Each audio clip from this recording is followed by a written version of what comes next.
Forward to this. Okay. So here we are, Avi. Thank you for reaching out and doing this. I just want to let the audience know that you are a Orthodox rabbi, right? Ordained to be a judge. Orthodox Jew. I love Yes, I did rabbinical. Well, you are a rabbi, right? I don't practice as a rabbi. You don't practice, but you did in the past Yeah, as a judge, I right? have. Yeah. As a judge. So that's definitely cool. I get people telling me that, you should have a real rabbi on. And so, I'm glad to do that. And I genuinely do want to have a productive discussion. I think that's should be the goal as always. And I suppose as a precursor, I just want to say that, I'm someone who's very passionate about the Jewish people. And, it's hard to have this conversation without it being a difficult one because, like I do have a lot of criticisms of traditional religious Judaism, but I do believe that our foundation is the Torah. And, I just wish people were more honest with what is actually in the Torah itself versus what are all the external subject matters, that are out there. So, I'll let you kind of start off the conversation, if there was something in particular you wanted to bring up. No, so I'll give you my small precursor. I'm in the same place as you. I think there's a debate among the Orthodox Jews if they wear blue in their tzitzis, if there should be tchelis in their tzitzis now. Okay, perfect. So we'll start with that maybe because I'm just going to bring out a perspective. So there's this huge debate that started about like 200 years ago when someone found something that they believed was what is the blue dye that should be that's quoted traditionally in the Gemara and the Talmud, and they wanted to reinstate it. And there was a big debate. A lot of people didn't accept it, and to me it was very bothersome. Like, what for me, every debate, of course, there are sources, but I always try to find the agenda and the motivation behind it. And when I found this something very, very interesting, right? There's this Gemara, this Talmud that says that why do we wear blue? And it says, well, the blue is comparison to the sea, and the sea reminds you of the heaven, and the heaven reminds you of the heavenly throne where God sits upon. So it reminds you of God, right? So the question is that why is there a problem then with fake blue? Like, why is there even a debate if it's blue and blue reminds you of the ocean and the ocean reminds you of the heaven? And I think there were those people who said, like, Aristotle had this criticism: man made God in his own image, right? Which was like the idea, yeah, of course, man is created in God's image, but doesn't mean that the way you perceive God is the way he actually is, because you're very, very limited. It's like, don't take fake blue and compare it to God, right? Don't take something that's not the real thing and then say, oh, well, this reminds me of this. Well, this is going to teach me about God. Well, it might not be the true thing. So I think there's always this debate among anyone who's in the scholarly work, especially in a religious scholar work. Like, do we really think we have the answers? Do we really think we figured it out yet? Like, no. Like, we're not post-messianic era, and it's not like the world is perfect and our blue is like matches God. Like, we're still creating fake gods and false gods in our image. Yeah, And well, and I that's mean, okay. mhm. Well, just with regards to the conversation about the blue, because it's interesting you brought it up. Um, you know, Regardless of the reason, because the reason is not stated in the Torah. What's stated is blue, right? And the claim that it has to be made out of a specific snail, the chilazon is a Talmudic claim, right? So from the Torah's perspective, what you're looking for is just the color blue, right? There's actually no other word for blue in the Torah other than techelet. The modern day Hebrew kachol is like there's only one use of that in the whole Tanakh, in one of the books. But techelet is the word for blue, the same way argama How do is the you know word that Tchelis is for blue? purple. How do you know Tchelis is blue? That's the From the word Tchelis translation of itself, the there's no word. reference, there's no proof. Well, No, how do you well, know that? well, how How do do you you know know that that? that's the translation of the How do you know word? Bereshit means in the beginning? It's because I'll that tell you, certain words, words have no, definition. no, no, certain words, you bring me a language, right? A book. you could put together certain words, right, without just because of the context that they're in. So if you translate other words, certain words now are translatable. But if you're telling me tchelis, it only means blue, and there's no reference part of a conversation which should prove me that blue is the definition. So how do you, without traditional remembrance or understanding that tchelis means blue, how would you know tchelis means blue? I Well, need this the is a Talmud to debate tell me I tchelis have means blue. often with Orthodox Jews is they want to claim like they have a monopoly on the Hebrew language.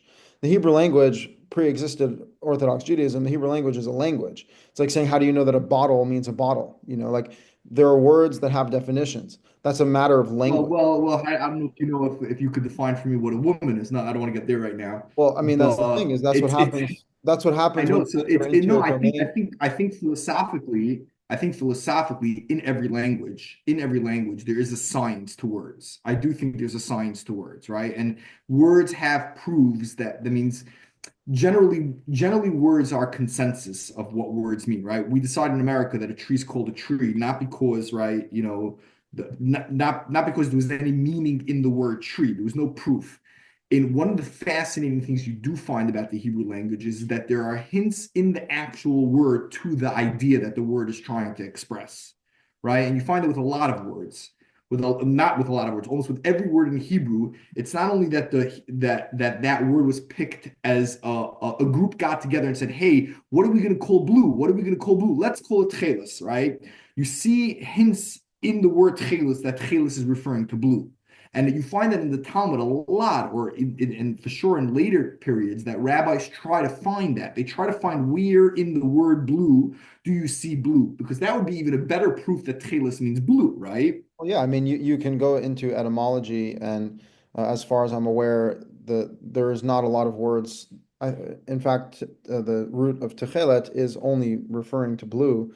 You know, you can connect it maybe to the word lichalot, right? To like complete, because like the sky is the end point. But the point is Well, that it's like blue. the Ramban has that idea that it comes like from the word also tachlis, also like completion or perfection. Yeah. Well, yeah, but that comes from the word of kala, right? Like lechalot, tachlit, right? The end game, the end The goal. So conclusion, yeah. the The sky end is goal. the end of the earth, and that's blue. That's one of the But ways that yeah. however we come to chelet meaning blue, whether it's through etymology or through just it being accepted as the word for blue, regardless, there's no mention of a snail in the Torah. And so if you were to have a blue wrapping on your tassels on the corner of your garment, you would be fulfilling the commandment. So I completely disagree with the rabbinic approach where they have all of their baggage added onto the Torah to create a religion that really does not resemble the Torah. And if you were to follow the Torah strictly to the letter of the law as it's in the book, you would not be doing the majority of the things that the Orthodox do. You know, I can give you an example. This is kind of a sad thing that happened just yesterday. My grandma passed away. And Oh, I'm sorry to hear. yeah, thank you. And you know, it's a very painful experience, but I have to be honest that you know, throughout that process, there was an overshadowing of the orthodoxy, kind of trying to control every aspect of this process. And to the point that they have this belief that you're not allowed to touch someone while they're dying until like after they're dead, you know, or something like that, 20 minutes later or some, you know, and Mhm. like I don't think you understand how inhuman that is. You know, there's someone who's about to leave the world and like all you can do for them is just hold their hand, but now they have some ridiculous idea that is completely fabricated. Zero source for such a thing in the Torah. In fact, I found there's an opposite source in the Torah that says when Yaakov, Jacob died, his son Joseph fell upon him and began to cry. So it's the exact opposite of what they say. Yet they don't care. They're going to continue to clamp down their control on people and hold people accountable to laws that are not You God. think it's a control thing? Absolutely. Why the hell are they trying to get into people's heads in the moments So of death? where does the agenda of control come from? Why would one want to control?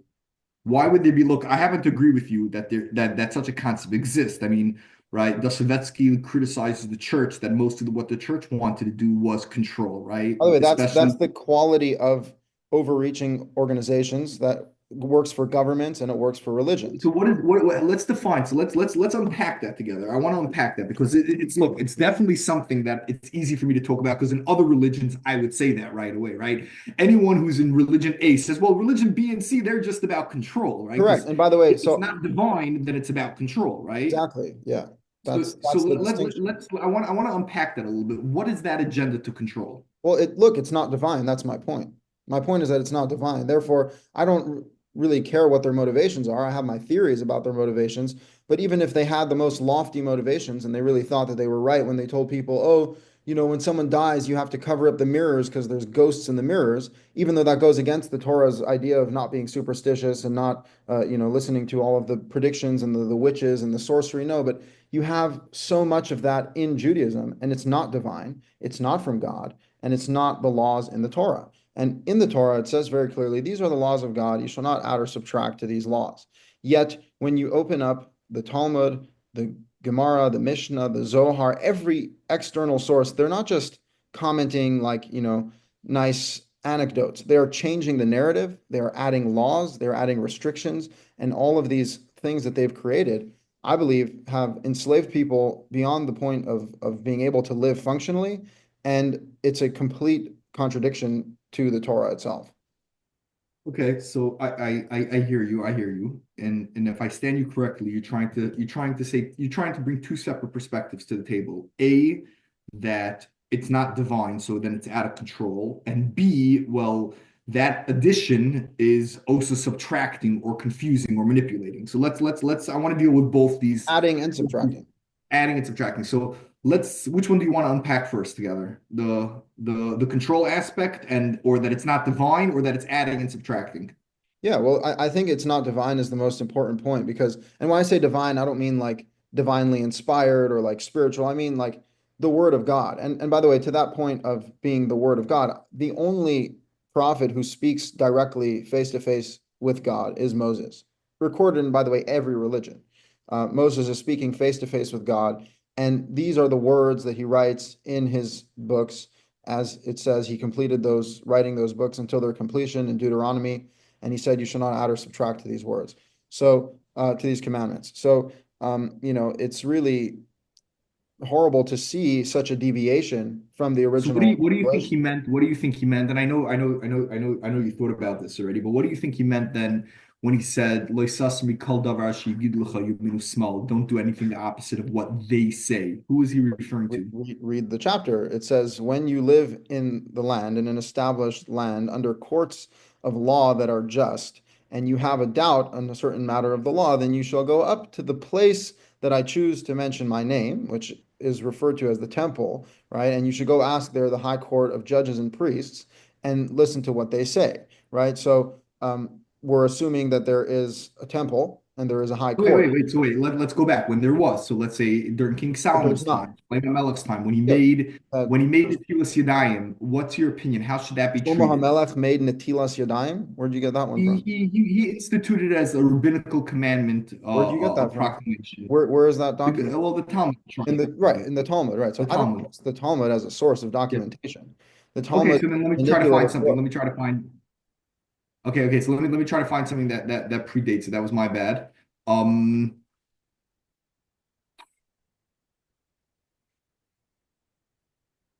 There's nothing. There are no valid records of a ancient temple court even existing, and creating any new laws. In fact, if they were creating new laws, that would be a symbol that there was something wrong with that court.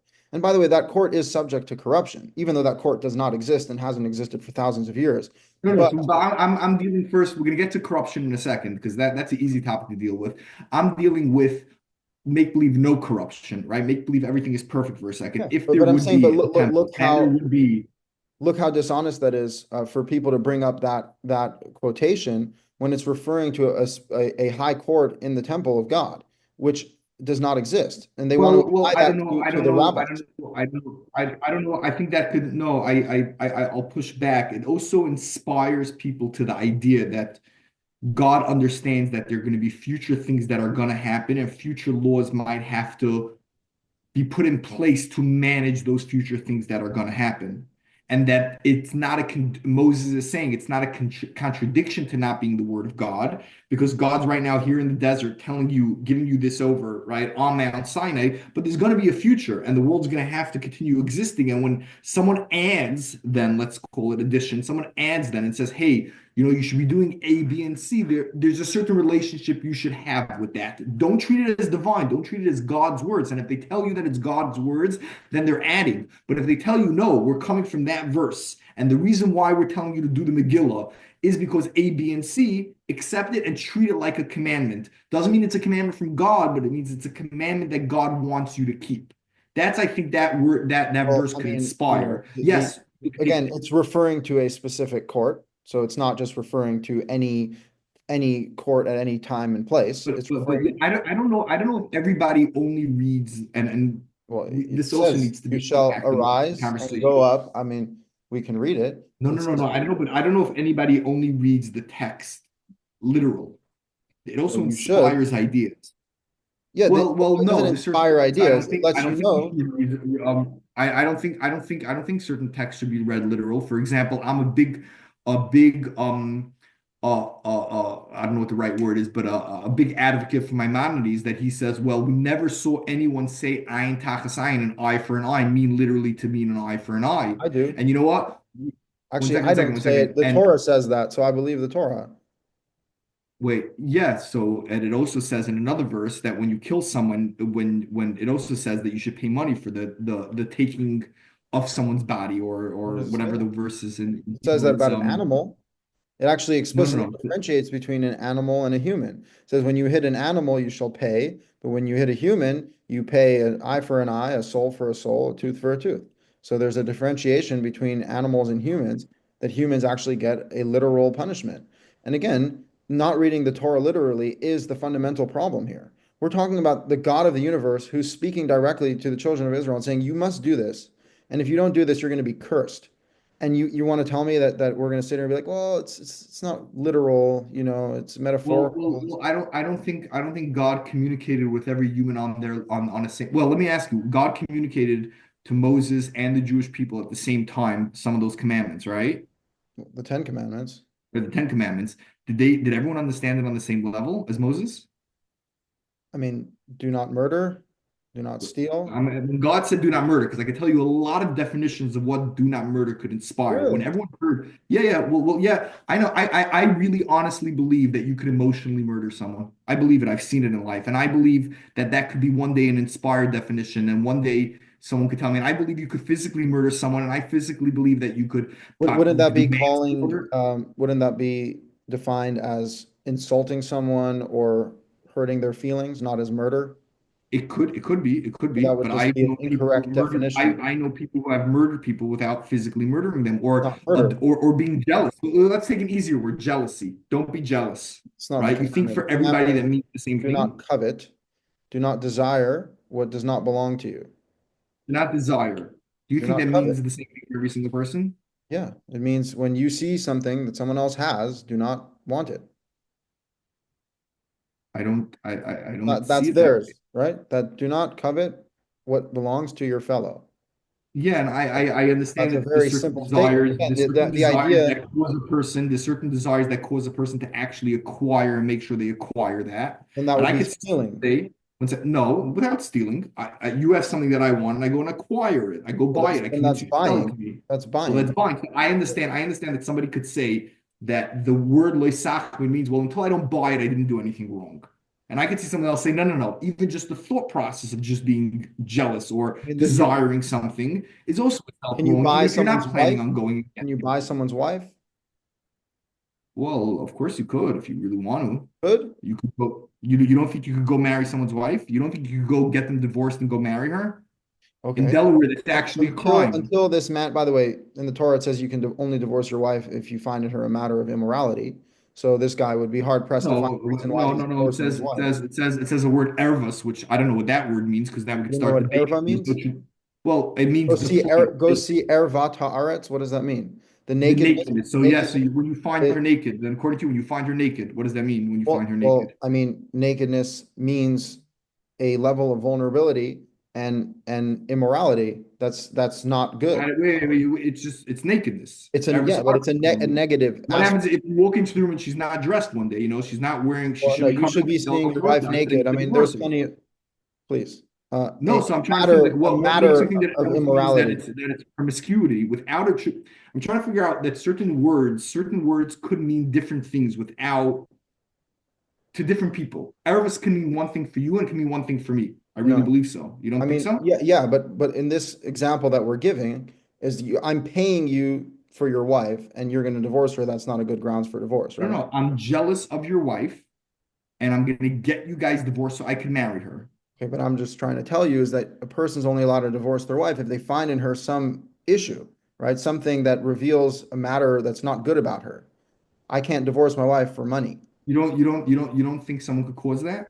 You don't think I could go cause that? I want to go marry. Look, I've dealt with divorces. I've heard such cases where people wanted to marry wife A and they went and caused problems between husband A and wife A until it led to a divorce and they ended up marrying her. Okay, well that sounds like you're coveting all that time. Good. So now my question is the definition of covenant has to reach that my plan is to actually take her away and marry her, or just the Oh, thought process for a second is enough for me to yeah, transgress that problem? yeah. I Look at the I could, words. you don't think you could Look hear a at the debate like, words. I mean, again, this is a horrible way to read. What do the words say? Do the word not says don't covet. desire. Does What? not desire me when when you walk in the street and you see, wow, that's a hot lady. You think you Yeah, transgress if she's married to someone, yeah. yeah? I don't believe so. So you're not you don't know how to read.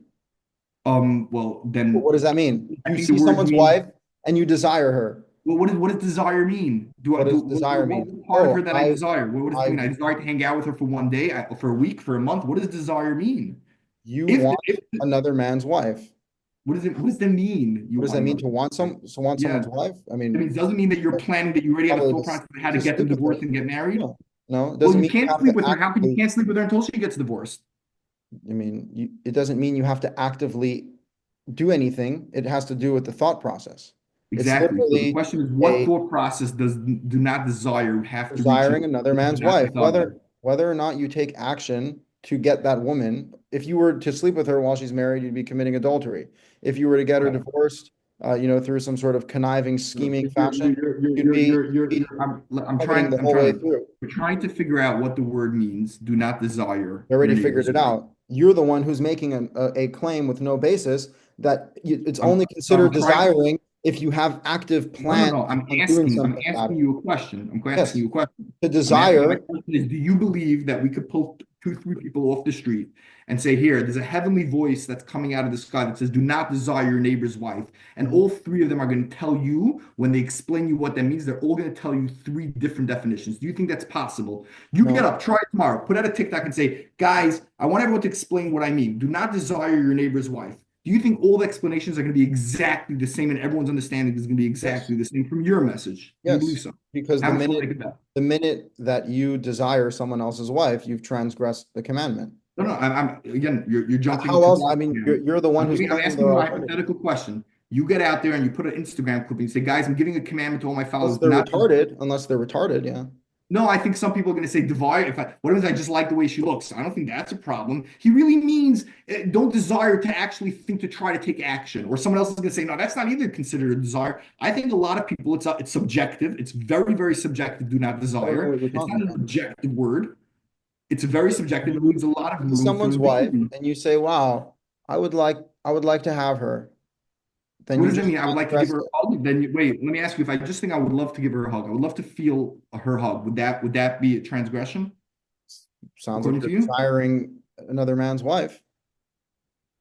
So what happens if I desire her cooking? I want to get invited for a Saturday meal. I love the way she cooks. I'm You're desiring desiring her her cooking. You're techniques. not desiring her. You can't desire your friend's cooking, wife's cooking. You I can't say, just I said you can't wait. can. Don't invite me for challah because your wife makes a wicked challah. I really Just said desire you that can. challah. I just said you can. You're not No, you desiring can't. her. You're desiring the food that she's cooking, and you're a guest at I'm their house, and they're giving desiring it to you. her emotional emotional connection. Well, I mean, you're definitely at that point, that's her. So, She so you herself. understand. Her So now, food now, is so something you she understand now. cooks. Now you're gonna have to come into definitions of what's the definition You're being dishonest by comparing food to a woman. A woman is made up of herself, her her body, her emotions, her character. That is the woman. So if you desire the woman, you are So what happens transgressing. if I desire her business techniques? I think she's a brilliant woman in how she does business techniques, and I want to partner up. And I'm so jealous of I her mean, husband who gets to do business with her, and I would love to get that brain and do business yeah, with I think her. it's very unfortunate that women are doing business because it leads to a lot of adultery and a lot of But coveting. is that do not desire? Would that Yeah, be a I think there's transgression? definitely a problem of working in close proximity to married women and being, in like, intimate environments with married women. I mean, there's a story in Hollywood right now where the actor Ryan Reynolds' wife, named Blake Lively, was doing a hot sex movie with some other man, and there's tons of evidence that they were flirting with each other and, obviously kissing each other and getting way too close. And her husband got very angry.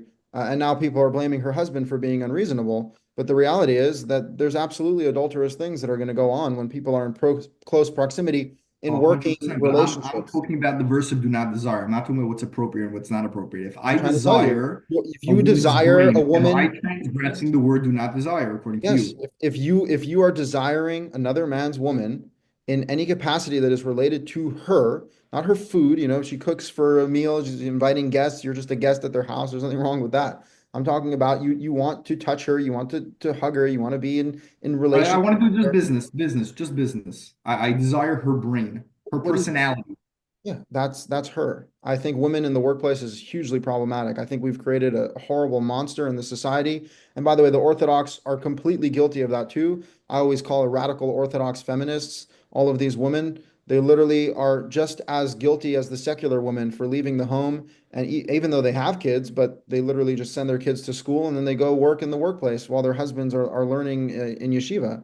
No, it's awful. I think women in the workplace is a tragedy. And I think that it leads to a ton of immorality. And yes, people And do end that's up coveting probably and married that could be women. very true. I'm trying to bring that a point on the word do not desire. I I think I mean, think it's very simple. When you covet another man's wife in any capacity, especially to sleep with her, that's the first thing that comes to mind. Like if you desire a woman, it means you want to sleep with her. well, That's like I'm obvious. trying to figure out if But your if definition you of do want to not go desire would reach the level also that you wouldn't be able to do business with her. again, I would caution against women being in the workplace. I think it's very immoral. That's for a different reason. That's for immorality reasons. I'm talking. It's not a different reason. It's for this exact reason. It's because when married women are in close proximity with other men, there is bound to be coveting and there is bound to be adultery. Absolutely. Okay, so let me then. Okay, you got me on that one. Let me try to jump to a different example then. Is there any verse that, and I'm trying to stay, you know what? I'm going to jump straight to the easy ones. How do you understand the idea of, let's say, where it says, "L'kachtem lechem b'yom harishon pri eitz hadar," take for yourself a beautiful fruit? Do you think that's subjective enough, a beautiful fruit, to mean any fruit? Well, I mean, I don't think any fruit, like there are some fruits that are not beautiful, but I think it's But subjective any enough to beautiful mean fruit, any beautiful fruit. Yeah, for any sure. beautiful fruit. I think an And esrog is beautiful, but I don't think it has to be an esrog. okay, so now, do you not think that a word of God that was written a little bit vague, take No. any fruit? Because No? God only requires you to do what he says. He doesn't tell you how many walls on your sukkah to make. He tells you to make a hut. Make a Okay, hut. now if somebody, and I'm not saying there is, if somebody would have proof that from the desert, from this day the commandment was given that they only bought an esrog every single year, and when they couldn't find an esrog, they didn't shake anything, right? I'm talking about the people in the desert, Yeah, there's no Moses himself. a moot point. What if you could bring proof that you don't have proof for? Well, I don't know if I don't have proof. I'm just trying to figure out How can what you you. possibly prove that? It's impossible to prove something like that. That they only used a citron fruit from the time of Sinai? There's no way to prove that.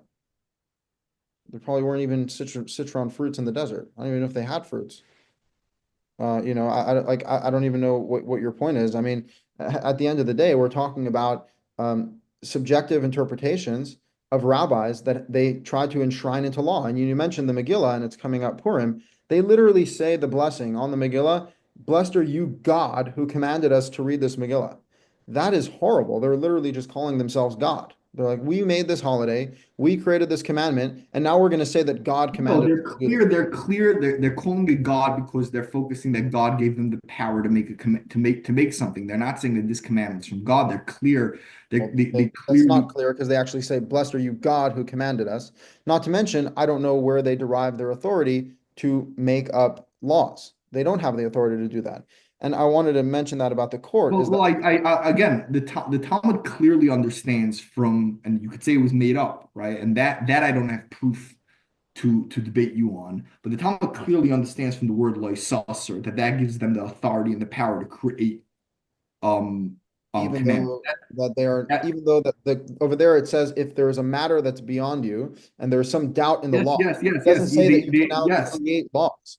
It's I, saying that I'm in a case of doubt on the existing law, that's where you go to, by the way, the high court in the temple that doesn't exist, that the rabbis do not The qualify. Talmud is clear. The Talmud is clear. You could debate them, but the Talmud is clear that even on Hanukkah, right, you say loisasser, right? Because the Talmud I'm asks, saying how that, do you say B'tzivanu by Hanukkah? And the Talmud answers loisasser, yeah, but they're right? taking a verse out of context that is not applicable to them. Well, they're not understanding it. They're taking it out of context. They're understanding that the way they're reading the Torah and the way they read it during the Second Temple, you could say that they were corrupt for reading it that way, right? And there were other corrupt religions that gave that birth that way. Was that Lois Susser doesn't have to be exactly happening through the process of having something that's ambiguous, going up to the Temple Mount, going to the place that God pointed and said, over here you should settle now.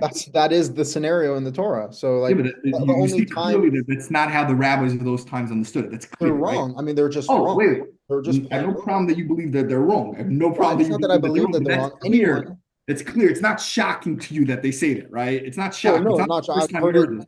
No, I've heard this since I was a child, but the Exactly. moment that I actually opened up the Torah and saw the scenario in the Torah, I realized the whole statement is irrelevant. They're quoting I'll themselves. tell you something interesting. I'll tell you something interesting. One of the clips that you had that inspired me to reach out.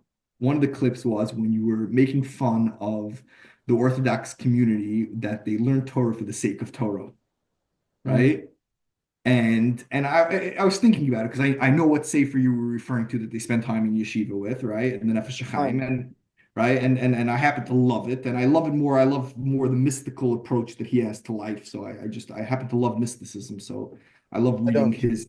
I can imagine. I hope you know, or else you would be a total fraud. But you know, and then and something hit me very very interesting. And I remember this when I was a rabbi. When I was a rabbi.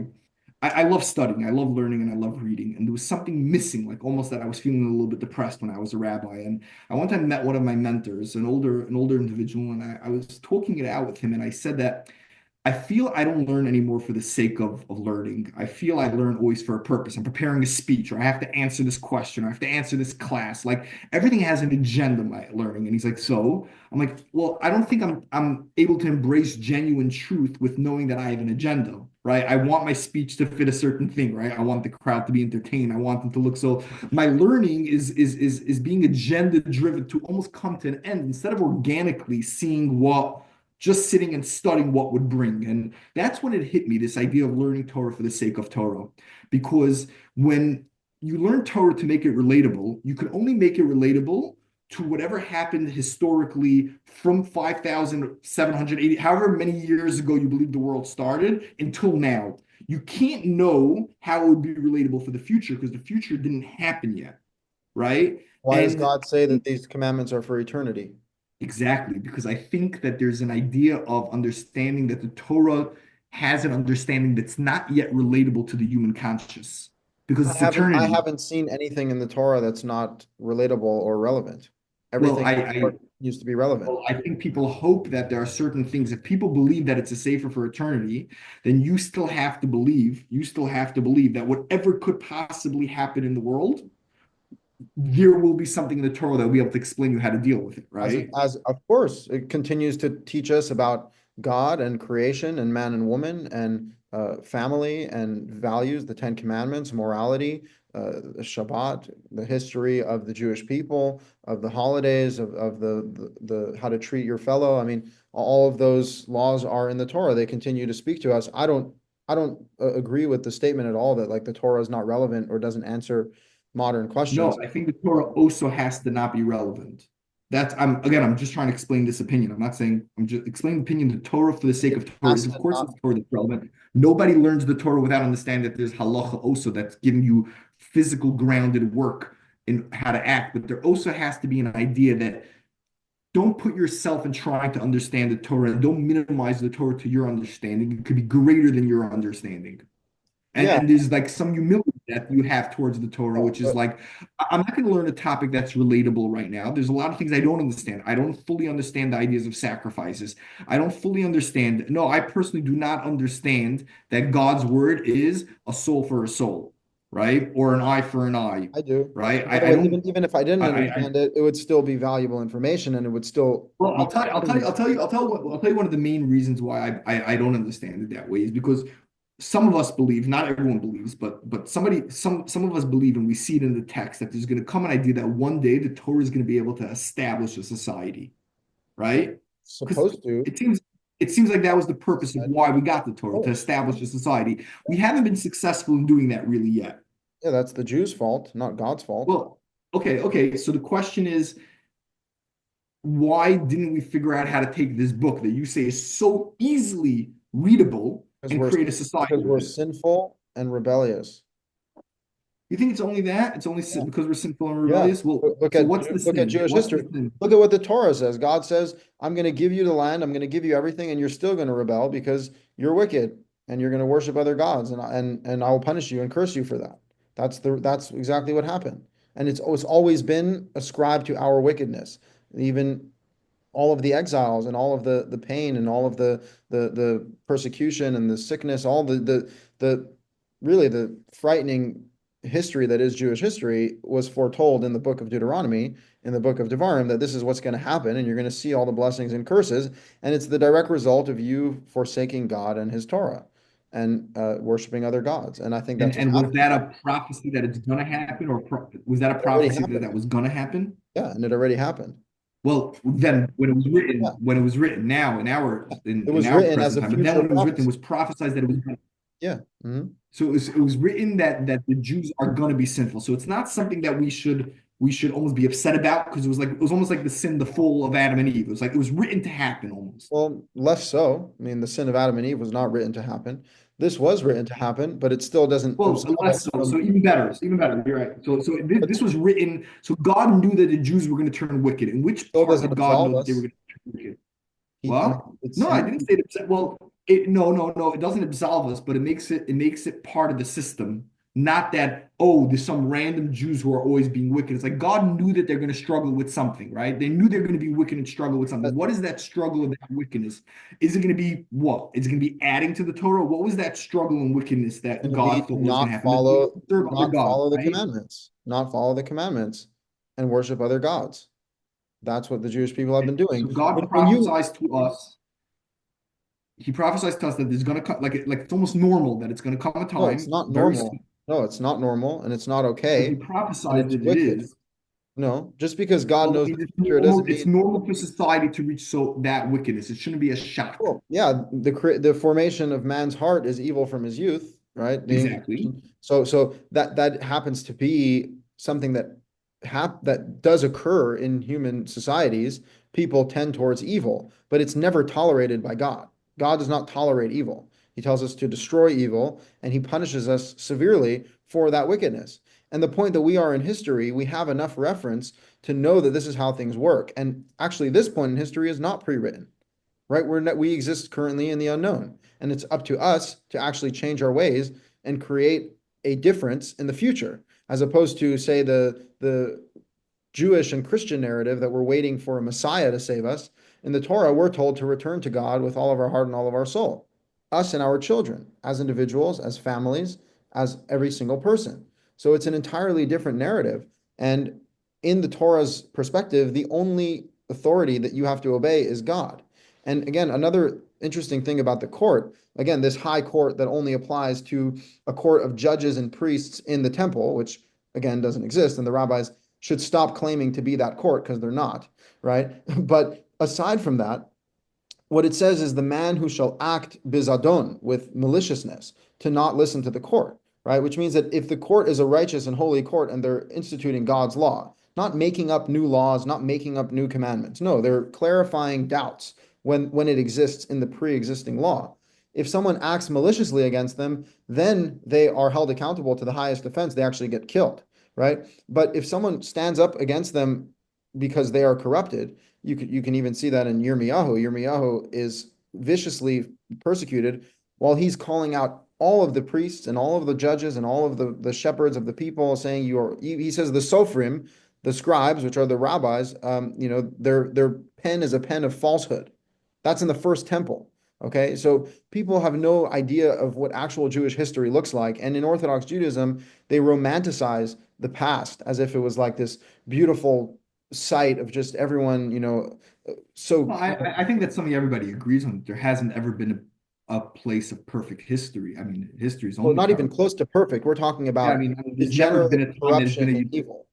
yeah, yeah. I mean, we all know that the temples were destroyed for a reason, and Yeah, you so I don't want to hear again that Rabbi Akiva is greater than Moses, and that all of the other horrible things that are said, or that oh, if you beware my son more for the words of the rabbis than the words of the Torah. This Gemara, I think in Eruvin, it says my Yizahar b'ni yoser divrei sofrim divrei Torah. Be more careful for the yeah. words of the scribes and the words of the Torah, because the words of the Torah, there's different penalties, but anyone who doesn't listen to the scribes is deserving of death, right? Which they may have even taken from Lo Yeah, Sasso. look, there's a Gemara that I respect tremendously. Again, I don't have proof to win a debate over this, but there's a Gemara that says, "How foolish are most people that stand up for a Sefer Torah and they don't stand up for a great person?" Because in the Torah it says 40 Malchus, and the rabbi said it means 39, right?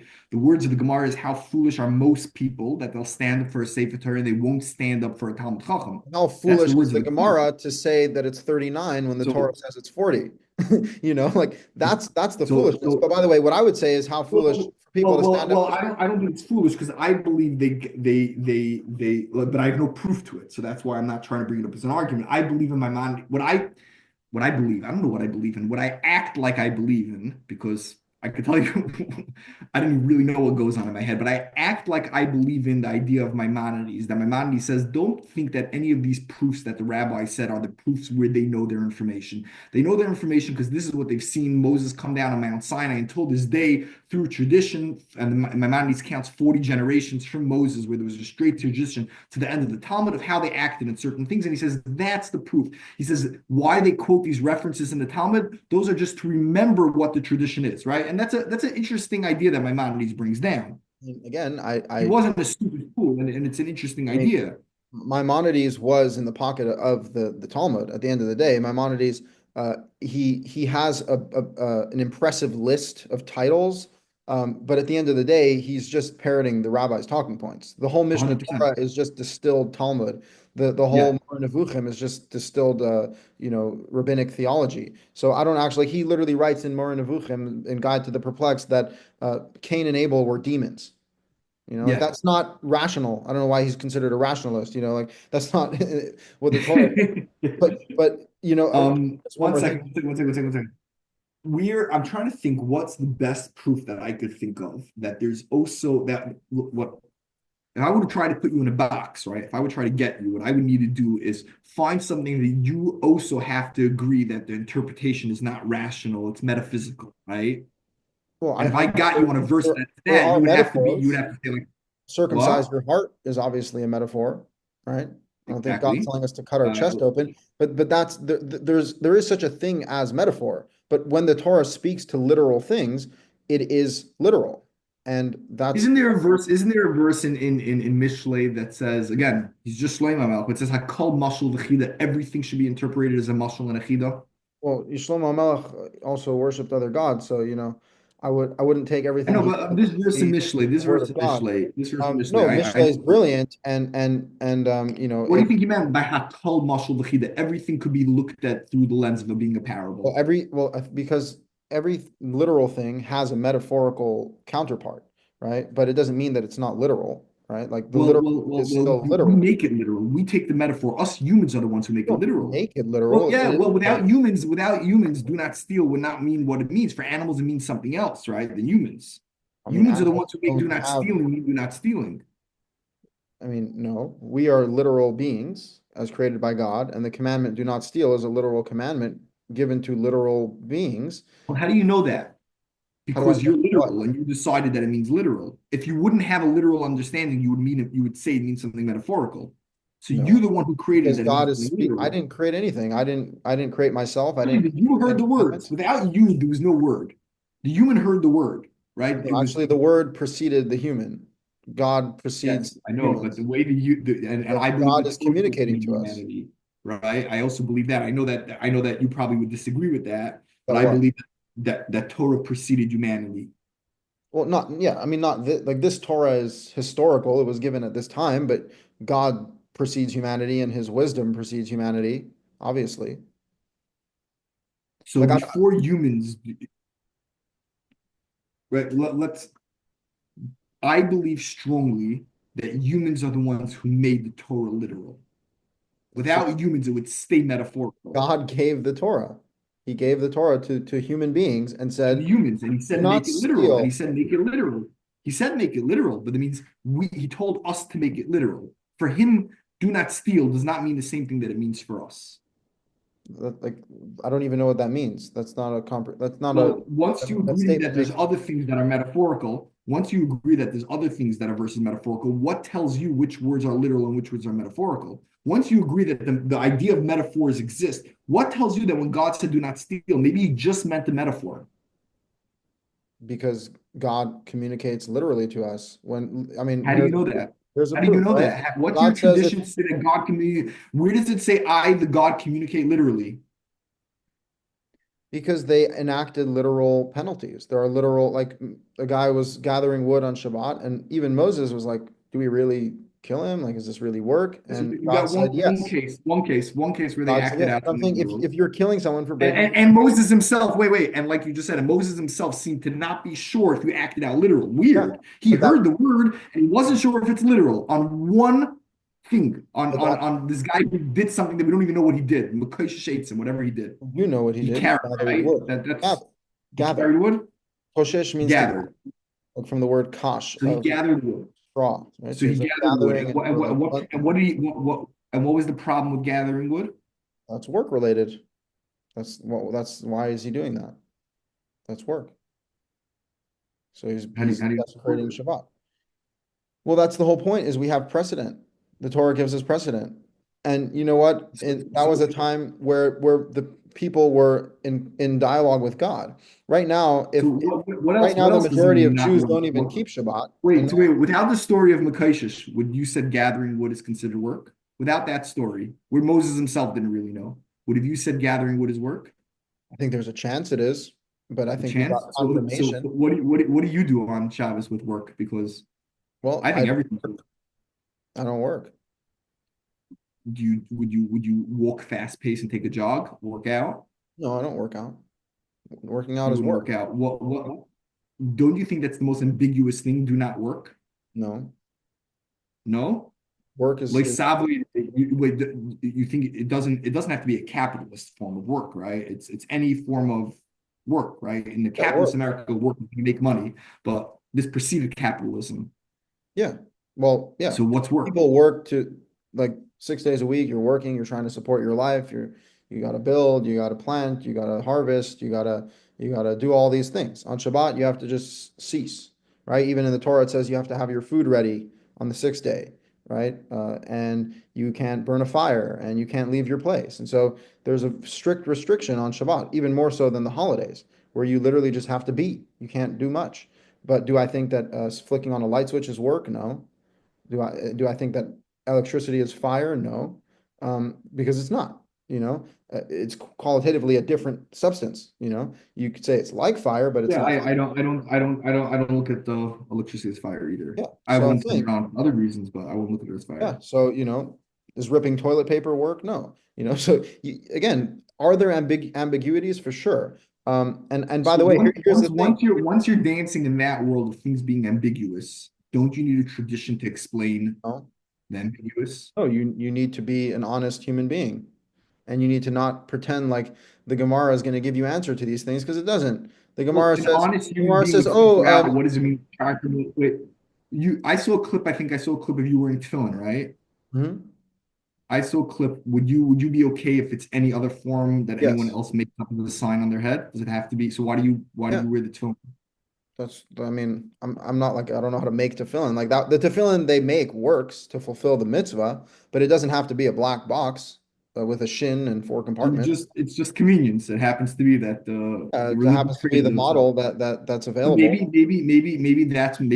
instead of it being a power, maybe it was convenience that went wrong. That was the Talmud. They tried to make a convenient book. They said, "Hey, the New Testament is coming out. It's confusing Convenient. all There up by is this guy named nothing convenient Jesus about the who was Talmud. saying he was Jewish." No, What? the Talmud is actually a self-proclaimed impenetrable work that takes your entire life to read, and you'll never actually understand it. I have a younger brother who's 22 and 23, and he finished the Talmud twice, the entire Shas twice. And he still is like, I'm an ignoramus, I don't know anything, you know? And like he's like, you've already finished it twice, you know, but like at no point do you actually get to a graduation of this process. The Talmud Yeah, true. is full of There's no way to graduate it. yeah. It's It's circular, endless discussions, and it's not simplifying the Torah. The reality is, if people followed the simple commandments in the Torah and then understood that everything beyond that is a gray area, then your observance will look different than mine, and there's nothing wrong with that.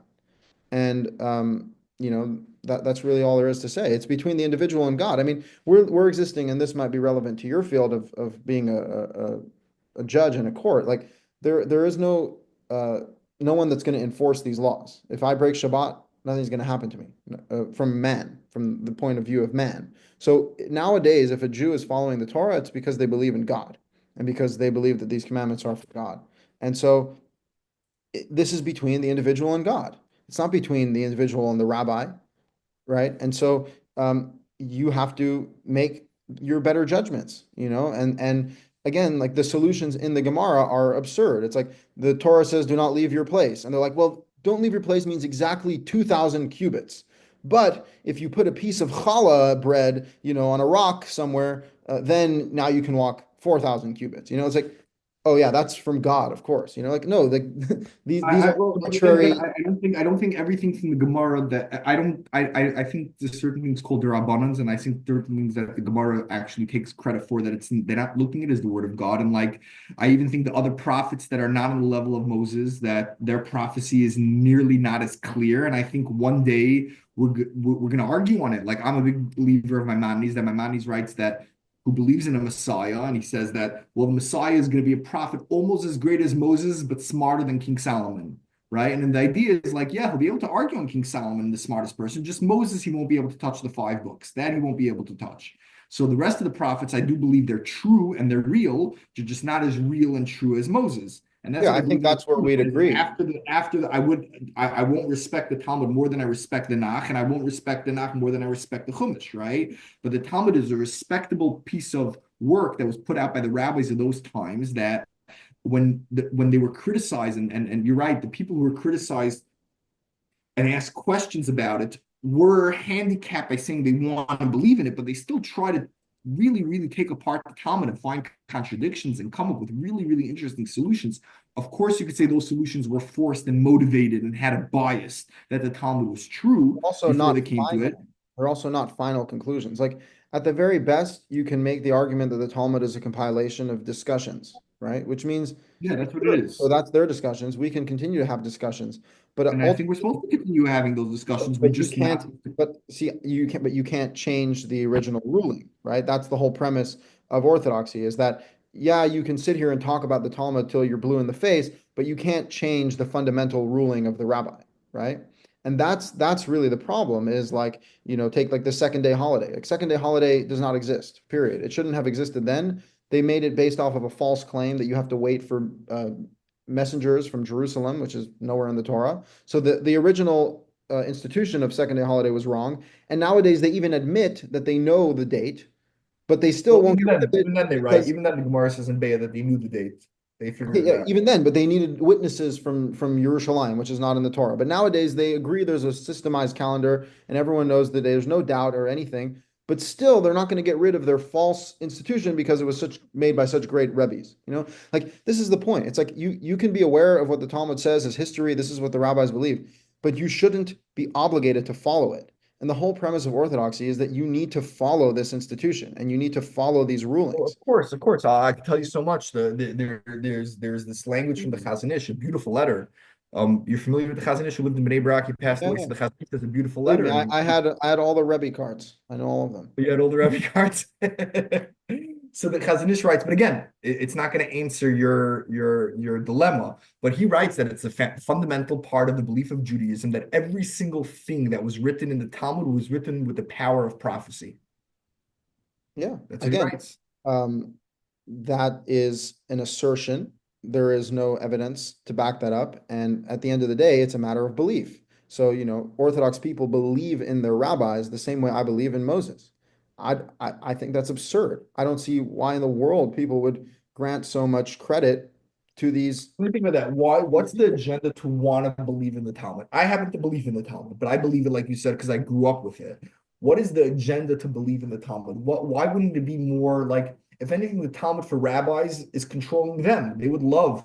I can tell you, I know great rabbis who wish the Talmud wouldn't exist. It would give them a lot more power, Well, right? so And here's and here's the and, and answer. traditionally, we know the Talmud says it's about themselves that they didn't want to write themselves down, Yeah. right? They didn't Look, want to write themselves down. there's two ways in which people express their dysfunction, either through hedonism or through asceticism, right? And hedonism is the practice of indulging greatly in worldly bodily pleasures. And asceticism is the idea of restricting yourself as much as possible. However, both of those behaviors are unhealthy. And Orthodoxy is an ascetic religion. Ultimately, like you should eat pas b'melech toichal, right? You eat like bread and water, sleep on the floor. That's the Torah. The Rebbe who stays up all night with his feet in the bucket of water. He's like ties his payas to the roof. He's like all of that affliction and restriction. People get off to it, and it's a perverse thing. And I don't think that it's actually good for anyone. And by the way, Orthodoxy is all about restriction, how you have to get dressed, how you have to wipe your ass, how you're allowed to have sex, how you're allowed to walk. You can't walk straight back. You can't talk this way. You can't say this. You can't do Well, that. I'm going to push back. I'm going to push back, and I'm going to say something. I'm going to say that that's not what humans love restrictions, right? As you said before, because Well, not humans all love being humans, but controlled. but Yeah, some most humans. humans. No, majority of humans are puppets. They need to be controlled. It's too Yeah. scared. They have way too much anxiety if you tell them, "Hey, think, do whatever you want." The majority of humans cannot cope and have never been able to cope, Mhm. right? So like that's why you have criticism like from Nietzsche that religion is for the weak, right? Because it's for people who need someone else to control them. So let me ask, why do you think humans need that? So if you're saying that humans created the Talmud because they want to be controlled, right? So why did they do that? Yeah, I mean, human beings are weak and they are suggestible, and they would rather have a false sense of clarity than have to confront the pressing issues of life. And so, if you tell a young man, instead of going out into the world and earning a living and dealing with women, which are two of the most daunting tasks in life, period, like that is the hardest thing to do, to earn a living and to deal with women. Okay. And the yeshiva answer is, don't worry, just lock yourself in a room with a bunch of boys and read Gemara all day and you'll be taken care of, right? That is, I mean, the narrative couldn't be clearer. They're encouraging people to take the easy way out, to be weak, to not build up their character, their necessary characteristics to be a successful man in the world. And the same thing goes for the women and the way that they construct all of the laws of Nida, screwing with the Torah. It says 1 week, they're making it almost 2 weeks. The Torah, there's no mention of mikvah. Now suddenly everyone has to go to the mikvah all day. All of these additional restrictions, by the way, not to mention you can't even touch your wife or hand something to her because you'll be tameh, even though you're tameh when you have sex. And we're all tameh mace. We're all tameh from the dead body. No, passing and touching is not because of tummy. Passing and touching is because you shouldn't come to have sex with her. Oh, okay, so how about just follow the law, which is do not uncover her nakedness and do not have sex with her. If you follow the law, you won't break it, right? But now they're saying, no, no, you need our fences, you need this. So look, here's the bottom line is that there is Well, an you didn't make impulse. up that idea. Don't blame the rabbis. That came from King Solomon when he said they believe that when he said the word suga b'shashanah, there needs to be a fence around roses. That's what he meant. I mean, Yay, a metaphor from Solomon to destroy people's intimate relationships. Well, I don't give a I don't damn. think that was the goal. I don't give a I don't damn think that was the about a goal. rose in a garden metaphor when it comes to my ability to touch my wife. Don't tell me that I'm not allowed to touch my wife because of your metaphor from Solomon's rose garden. It's absurd. It's absurd levels of No, control. I don't think it's absurd. Well, do you believe that the punishment of someone being with a nida is death? No, it's kares, being cut off from the people, Ours, being excommunication. cut off from people. Yeah, Do you think that do you think that that's a bad punishment? That that's like of something you course. don't want? So Course. That's why I wouldn't won't you, uncover the naked. Let me ask you a question. If you don't so uncover the nakedness of a woman, can you have sex with her? no. Great. So then you just solved your problem. The Torah actually For has, some odd reason, I've seen men who were in rooms with women who were clothed, and then miraculously clothing disappeared, and the nakedness were uncovered. It could happen yeah, in one so second. That's you not have, enough of a protection for the human being, oh, so right? God's fence is not enough for you. No, God's fence is enough for me. I don't know if God did it as a fence. God did it as a fact. He said, "Don't do A." It wasn't a fence. It Well, was I'm just saying don't do it. he's saying don't uncover her nakedness and do not have sex with her. If you follow those laws, you will not break the commandment. Now, do you really think that just because I'm not touching my wife, if I want, I could touch her? Right? It's the same argument, Good, right? of It's course you're you could, but I literally could. like Chava, Eve in the garden, right? Like you can't touch it and you can't eat it. Well, guess what? She touched it and she ate it. Okay? Fake fences don't accomplish anything. The reality is the commandment is clear. You cannot break that commandment. People break the 10 commandments, they break all of the commandments every day. It takes a lot of willpower, it takes a lot of fear of God to not break his commandments, especially when you're in a situation of temptation. However, that is life. Welcome to life. And one more thing I do want to address, there is a correct impulse in a human being to want to worship and to want to obey. But kind of what you said at the beginning is that it only is a true impulse if it's in relationship to God. It's only a real commandment if it's coming from God. And so I do believe when it comes to the commandments in the Torah, we should exercise submission and we should exercise faith, even to the point of blind faith. Even if you don't understand it, you still have to do it because it's from God. The minute that you start to extend that behavior to man-made ideologies, it's like worshiping other gods. It's quite literally, you're assigning godlike characteristics to human beings and bowing down to their edicts and decrees. That's not an appropriate response to a human being. And so I think again, like if someone really claims that they find so much fulfillment from going to shul 3 times a day and praying with a minyan and rereading the same words like a robot every day, you're allowed to do that, but don't say that you're obligated to do that. And I guarantee you that if people didn't believe they were obligated to do that, you might skip out on a mincha every once in a while. So like it So comes I to couldn't agree with you more. There are problems in religion that turn people off, and by making certain things, I'll give you an example. When I was a rabbi, I had somebody who came over to me. He's like, "Rabbi, I want you to tell us where you're not allowed to talk during prayer, where you just don't want us, and where you're really not allowed to. Like, where does the halacha say you're not allowed to? Like, I want." And then the guy continues. He's like, the guy was from Gateshead, from England. He's like when I was in Gateshead, my friends who when were irreligious and we weren't religious, like we didn't know the difference between sleeping with a strange lady or our aunt. Right? We didn't know there was a difference between our sister or whatever. Like, if someone would have told us, her you could sleep with, her you can't, like it would have been. And I'm like, yeah, but you understand why your rabbis when you were 14 were not going to go tell you who you could sleep with and who you can't with on different levels. So too, I'm also not going to tell you when you're allowed to talk and when this is a problem. And like I'm not going to go down look, that of route. course, I do understand. the real I do answer understand. is that there's no obligation to even daven in the Torah, and of course you're allowed to talk at any point, and none of this even exists. And I'm as talking about no. I'm talking about through perspective, through let's call it through somebody who believes in the Talmud and wants to follow the Talmud. So somebody who wants to follow the Talmud now is going to have a question: when could you pray? When could you talk during prayer? When you can't? And there are rules. I'm trying to bring out an yeah, idea. I'm trying to bring out an within idea. the Talmud, there's no way out for sure.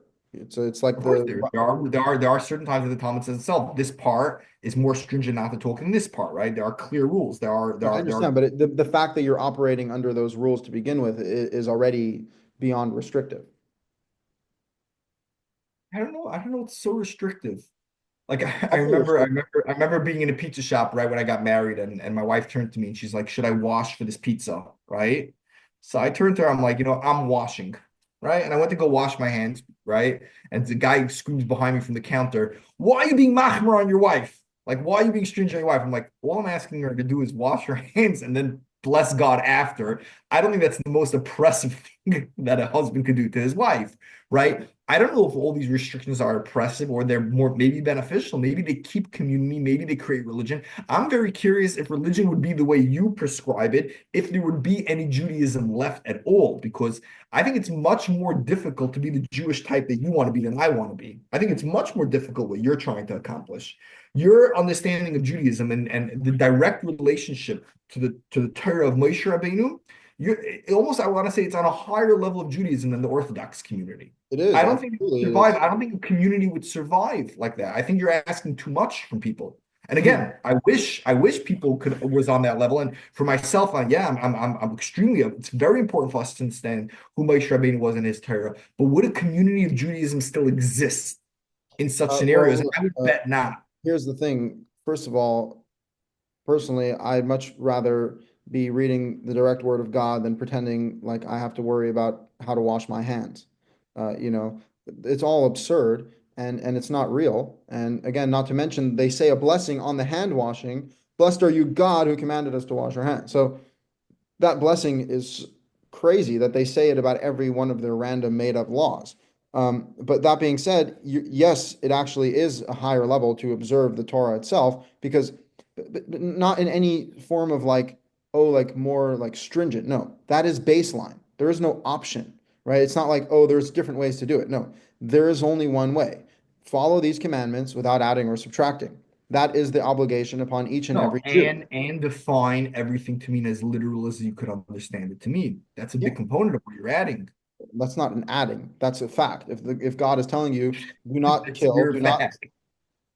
I'm saying if God is telling you to fulfill these obligations, they are obviously literal in the way that they are being implemented. They literally have to build Why cities is it obvious that it's for people literal? that You only can really obviously it's literal like by the Makoshish where you actually have a representation in the Torah that it was literal. The other stuff you because don't know what when it literally says you shall Moisachel put means. when it says in the Torah you shall put someone to death, it means you shall put someone to death. When it says in the Torah you shall give them lashes, well, it When says, it says Mois Yumas, death should he be dead, right? no, he shall surely be Then put to death. Dead, he shall die. He shall be put to death. That's what it says by Shabbat. And it's real. it That's what says it says by dead he shall blasphemy. die. It doesn't say you should put him to death. It says dead he shall die. Well, again, when you say you should die, this person should die, it means you put him to death, right? Otherwise, I don't know. Maybe he's just going to die from a cancer or something. yes. If you don't However, do Shabbos, you're going to die. but again, there are precedents in the Torah where that is acted out as literal with Shabbat, with blasphemy, Oh, right? so you need the precedent to prove that to me that means We that have that's it, literal. and we have it. Well, okay, and you also need it. Good thing we have it then.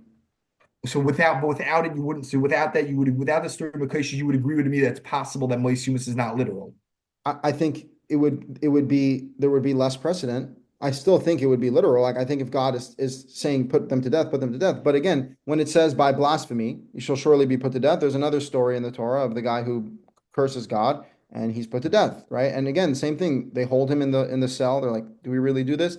God says yes. So the precedent is being created that God is saying yes. When I said put he shall die, and by the way, it says stone him, right? It says that also, like you shall be stoned with, it says that by some of the forbidden relationships as well, Yeah. right? Yeah. Stone him. All the people should go out and destroy evil from your midst for idol worship, all these things. So it proves that the Torah is to be taken literal. And that just increases the severity of the Torah. And like even the rebellious son, which the rabbis want to say didn't exist because you need the father and the mother to be the same height with the same voice. I know they go through some Same voice, yeah. ridiculous loophole. But that's the law. And again, we live in a time where the Jewish people are not united as a people. Most of the Jews are not even religious at all. And the small minority of Jews that are religious are following this gigantic orthodoxy that is full of confusion. And even within that, there's 10 different sects. And the reality is there's not supposed to be a million sects of Jews. There's one people, and we all have to follow the same Torah. And if your tefillin are red and my tefillin are black and someone else's tefillin are blue, we're fully in the clear. right? It's not about, I really think I would be more impressed if you would wear like a mezuzah on your head, or a different sign like a unicorn. yeah, well, I was thinking like picturing a jewelry, like you can have like a small amulet, hanging down or like on your hand. I could think of different designs, if I ever want to You invest in that. how far down do you put your tefillin shel reish? Yeah, I put it between my eyes. Yeah. But I Between think, your eyes? I do think that there's a Torah proof that this is still considered between your eyes because it says do not cause a bald spot between your eyes. So, I imagine that's referring to there. But so this is technically between your eyes, but this is also between your eyes. So again, like take like the rabbis, oh, if you put your tefillin here, you didn't fulfill the obligation. It's like how, like again, it ultimately just comes back to they say you have Yeah, to do it. I don't look at the Torah as a literal book. I don't. Yeah, I understand. And so you only are willing to see the Torah through the prism of the rabbis. But the reality is the Torah precedes the rabbis by 1500, Not that I'm 1500 only. I look plus at it years. convenient. I thank them for writing it because it helps me. Because if not, I would have to maybe do all that work and not even reach that level of understanding it. Because I don't look at it as a literal book. But and they did the work years ago, and thank you for writing it, even though they claimed that they weren't supposed to. So I By the appreciate way, it, and what you're I'm saying is happy that they have completely the wrong. It's 100% easier to observe the Torah as it's written than with all of the rabbinic commandments. I mean, even take kosher. Do you know how I don't oppressive think the so. laws I don't of think so. kosher are according to But the Orthodox? I have the proof on my side. 99% of the lazy Jews are following the Talmud, and there's a very, very small percentage that's believing in what you're saying and saying only follow the book Yes, and but strictly the most Jews are book. not religious. Well, So, for the so people that who proves want to that. be religious, most of them are finding the easy way out, right? For most of the people who want to be religious, those who don't care about the books of Moses, don't care about anything. But then Mhm. those who care about they're more dedicated to understanding the book through the Talmud. I'm saying that is because it's an easy way out, and that's what you were saying before. So it's easier to be a Jew through the Talmud than the Jew that you're trying to be. Well, it's easier because there's an established community that gives you the comfort or the illusion of comfort. But at the end of the day, if you were someone who was starting from ground zero, right, and you were like, how do I follow the Torah? How do I implement it today? Well, next time you go out to dinner, don't order pork, don't order shrimp. Shechita, ritual slaughter, is not in the Torah. Uh, you know, kosher wine, no such thing. Wine is kosher. It's grapes, all of these things. Like to be an Orthodox Jew, you can't even travel. You can't even eat out. So that's extremely oppressive. These are bodily additions that let in a world that wouldn't have such luxury, a world that was 200 years ago that didn't have the option of going out to restaurants or Yeah, wines but or not even a everything, restaurant. You wouldn't be able to. wouldn't even care. No, you're right. What I mean is that when you're following Orthodoxy, you're limited to their communities. So, and anywhere you go in the world, you're always looking for an Orthodox But community. you're telling me you're adding a lot more that so you're limiting certain stuff, but you're adding a whole different interpretation according to you, right? And that whole addition interpretation is making me have less anxiety and much more comfortable, right? So it's Again, easier for me to be the Jew that has the Talmud than the Jew that doesn't have the Talmud. well, it all depends what you look at as being easy. Yes, if you're talking about being told what to do and having a Rebbe that you can go ask all your questions to, yeah, if that's the kind of ease you're looking for, sure, that's what the Orthodoxy provides for you. But if you're looking to actually be able to live your life with freedom, and that's what I care about. I care about freedom. I care about being able to just be free. And the only one who I'd be willing to obey is God. And so when What do you have to give up for that? You have to give up a religious community. yeah, yeah. I have to give up, by the way, I have to give up a secular community too. Because if I wanted, I can go join the secular world and be very accepted No, there. I'm talking about somebody who wants a relationship to the Torah. Yeah, someone who wants, well, here's the thing, the Torah encourages community, but it encourages community around the morals in the Torah. So theoretically, you can have a Torah community. It just unfortunately doesn't exist at a wide scale today. But I do believe I mean, that's my personal goal is to establish a community of God-fearing people who follow the Torah. Because I do think community is a great blessing, and it is the ultimate goal of the Torah to make I'll it tell you a something nationwide interesting, thing. and then we'll slowly bring it to an end. I've dealt with a lot of divorces where one party, the husband or the wife, leaves the community, right? Especially divorces in the ultra Orthodox community, and it's they usually the community usually says, oh, that's why they're getting divorced because the person's leaving the community, but it's usually the divorce that causes them to leave the community.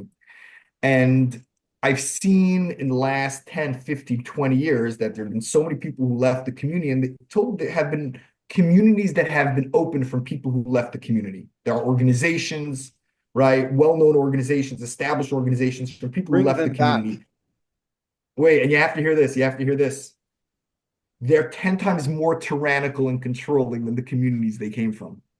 Yeah, I believe it. Look, I even, Well, isn't that I funny? The people who left, they didn't want to be controlled, are now the controllers. Look, the sure. people in New York, have you paid attention to the New York that this in New York they're trying to mandate certain education in the Hasidic schools, Okay. right? Force them to have certain education. Where did that come from? From people who left the community and said, you were controlling us. What did they end up doing for a living? Now they're going back to their own community and trying to control them. There's a Yeah. certain human element that control is going to exist. You heard of the idea of minig and halacha, right? And minig is oiker halacha. The way I understand the world is I believe they kept the Torah before God gave it to them. Don't push back on that yet. There's no proof for Yaakov it, married but two I just believe. sisters, so whoops. I know, and all those questions can be addressed. Well, but I don't want to get too much off track. I believe they kept to it, and what happened was, it's like when God came and gave them the Torah, it was everything that they already knew. What He did was He said, "Hey, you're keeping it now because you want to keep it, and now I'm going to get you to keep it because you have to keep it." Which is anyone who builds a community. The first rabbi who opens the community, he focuses on the good of the community, how to build. He collects the community. His kids then usually turn into tyrannical control freaks. And they say, well, you better keep what my father was saying, even though now it's not good for you anymore. And I see that with every religion, and especially in Judaism and in every religion. It's like, yeah, we got the word from God itself, but then the next generation takes the minhagim, takes the customs, takes the freedom to express Judaism and makes it into law. And I could bet you that if you would have the privilege to build a community, right, and it would be a community based on your understanding of biblical texts, then in a few years there's going to come a committee that's going to say, hey, we should make this into law, your understanding, because I'm scared the next generation might not understand it that way. And you're going to be faced then with a dilemma. Hey, should I let them have their own freedom next generation? Or do I say that all the work I did, I should codify and put it into a law book and create it as law? And every community, including I'm America, not created the suggesting Constitution. How come they didn't just say everybody's just going to keep this beautiful Constitution without putting it into law? Because it's impossible. I'm not suggesting codifying any uh, book outside of the five books of Moses. I believe that if people follow the five books of Moses, Then they'll you get it can't have right. community. Then you will not have a community. We could debate. It is impossible to not codify your customs and keep them running because the next generation will not I agree don't with need your people to follow interpretation. my customs. I need people to follow the Torah, and it's already Well, written. well, well, well, well, your interpretation for the next generation is going to be customary. I It's going to be haven't a custom spoken about, interpretation. no, I haven't spoken about interpretations. I've spoken about the text itself. I have no desire. No, we just debated what do not desire your friend's wife is. I I'm in mean, your community now. that I'm wasn't, in your community. I'm debating, and we're going to end up with an argument. Let's that was say hardly a you could kick debate. me out of your community. You could just kick me out and say, no, your definition is not a good definition. Or you could say, look, in our community, I hear your argument. I'm writing it down, but we're disagreeing with it, and we're ruling like my opinion, right? You could see that happening. There's no ruling. We're talking about an internal struggle. So, it's Yeah, an really internal you and struggle for God, our right? community of what our laws are. When someone else comes to you and someone says, hey, do I get punished? I desired my friend's wife. And you bring them There's to no court. penalty for that. I don't even know what's Okay, well, implicit. pick something that there is a penalty. Pick something that there's something debatable. There's nothing that you could find me that I won't be able to tell you that there's going to be someone who's going to join your community who's going to debate you on your interpretation. And if you're going to want your community to have one unified interpretation, you're going to have to codify it. And that is the same problem that the Talmud did. So I don't know if you're immune to that problem. You just Well, didn't have the opportunity to cause it. yeah, I mean, at this point, though, I'm not at a point, neither is the world at a point to have codified Jewish courts implementing the Torah's So make laws. it small. Let's say So you build a community on your platform and social media, right? You build it 100 people, 200 people, and now they want to create bylaws for the community, right? Which is going to be your interpretation of the biblical that's text. not what I'm going to do. I'm not going to create laws on people. We're just going to follow the Torah and collectively I'm asking you, I'm in your group. follow I it. want to know if it's okay for me to desire my friend's wife in business. And you're going to tell me, no, no, that's not okay in our We community. can talk about it, and I think I made a very good point that Oh, I, desiring I agree with you. I agree with you. So you're you're going to create desiring aspects of this woman, and so I don't see how and that's not therefore desiring her. if your community, you're going to say, if you want to be part of my community, women shouldn't go to work. You're going to make some type of not law, but you're going to put some idea in writing, right? To say, well, I want this ideas in writing to represent my opinion, and therefore I don't want men working with married ladies in a workspace that's creating too much intimacy because you're going to probably transgress. Don't desire your friend's wife, right? That can happen in a It's not community. enshrined into law. That's Is just there a a difference? sentiment. That's a sentiment. And by the way, what is the law is you should be fruitful and multiply, and you should teach your children. That's in the law. And so if men and women were having lots of children and they were teaching their children, there wouldn't be such a thing as women in the workplace because women would have to be taking care of their children and birthing them. Well, And fruitful and multiply. Is that 100? Is that 20 kids? Is that no, five? Is there's that three? definitely no So limit on it. exactly. So it's up to interpretation No, what it's not an fruitful and multiply interpretation. You is. just keep being fruitful. There's never a point where you're like, I'm done being fruitful. Be fruitful and be continuously fruitful. That's being fruitful as a state of being. Well, do you think somebody who has four kids was fruitful? If that was what they were managed to do, I definitely disagree with the Gemara that says that as long as you had a boy and a girl, you're now fulfilled that Put the Gemara commandment. on the side. I'm asking That's a you. I'm asking completely you. If your community comes over to you one day and says, "Hey, how many kids? How long should we be trying? You know, my wife is turning 55, 60, 40, 30. Should we do IVFs? How fruitful should we be? What's the IVF is definition? definitely not from God. I don't believe 60-year-old women could give birth unless they're given the miracle of Sarah. But I think people should just keep having children, Well, not stopping. what makes you understand that that's the definition of being fruitful? Because why are you stopping? It's like Well, I getting an don't know. I'm abortion. not. I'm Why are you killing well. your baby? There's No, never no, you're not having an abortion. You're just not being fruitful. Your wife passed away, and you're not interested in marrying a new lady, not to be fruitful. well, I mean, the You Torah were says you should fruitful. cling to your woman and become one flesh. So Don't bring you me should have Gemars. You're not allowed to children. bring me Gemars. I could bring you Gemars. That's a Torah says. Oh, Cling you to Torah. I your thought you woman. said the Gemara said. Oh, no, to the Torah. The Torah says, cling to your woman and become one flesh. So that is supposed to be the state of man and woman together. And when men and women are together without taking active measures to stop the flow of life, they'll be having many children. And if women are birthing, Well, no, that's that. I that could be that's taken out of context. It's telling a person originally to marry a lady and cling to his woman and to be one, just like Adam understood from Eve, and they said to be one. It doesn't mean that if my wife passes away, I should have to go marry another lady and be fruitful. I mean, Abraham did that. So you can take a I, good example from him. beautiful. And It's again, by the way, cling to your wife, right? Like if you don't have a wife, you should continue that never is shouldn't be the state of man. Man should always be clinging to his woman and becoming one flesh with I don't her. know if you see that in the He text. loses That his, sounded like an not interpretation a to me. one-off. It's not a one-off. It's And this, I could understand the text as being a one-off.